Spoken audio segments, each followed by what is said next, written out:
Our beloved Boss Mike Cervera.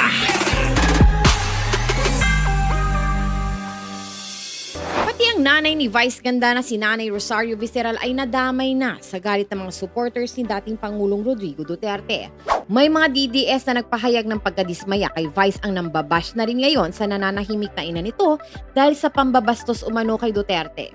May mga nag-aakusa kay Nanay Rosario na hindi raw niya napalaki na maayos ang kanyang anak at hinahayaan lamang daw nito na bastusin at gawing katatawanan ang dating presidente na nakakulong ngayon sa The Hague, Netherlands.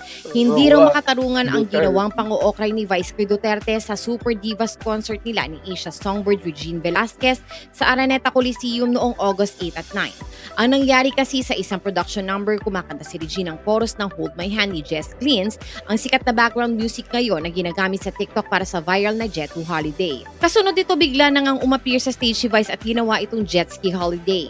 Nothing beats a jet ski holiday right now from Manila to the West Philippine Sea via jet ski. Get unlimited water bombing from Chinese vessels and a free trip to The Hague by the ICC. Promo applies to DDS only.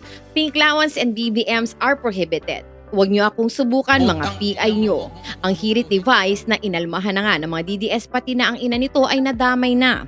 Kaya naman nananawagan ang kaibigan ni Vice na si Pokwang sa mga DDS na itigil na ang pambabasag kay Nanay Rosario dahil wala namang itong kinalaman sa issue.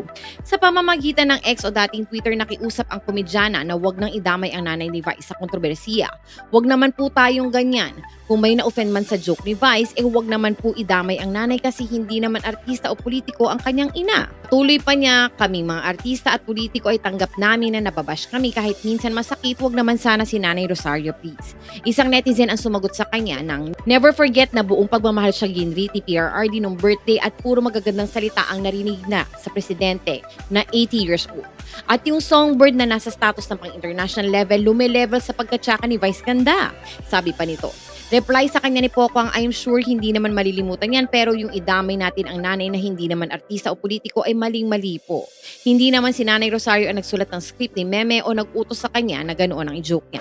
Nauna rito na nawagan ang supporters ni Duterte na parusahan ang persona ng grata sa Davao City at i-boycott ang mga ini-endorsong produkto ni Vice Ganda.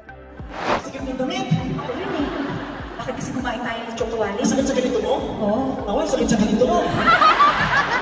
Ang hirap. Bakit naman? Ang hirap ng ganda-gandahan. Binata ka. Sa ngalan ni Boss Mike Cervera, ito po ang inyong lingkod, Auntie Mama ng Rizal, also known as Anino TV, na nagsasabing, mahalin po natin lagi ang ating kapwa, ipagdasal po natin ang ating bansa. Magandang umaga, magandang hapon at magandang gabi, saan man dako ng mundo naroon kayo, at syempre, magandang buhay na rin para sa ating lahat. Maraming salamat po. Our beloved Boss Mike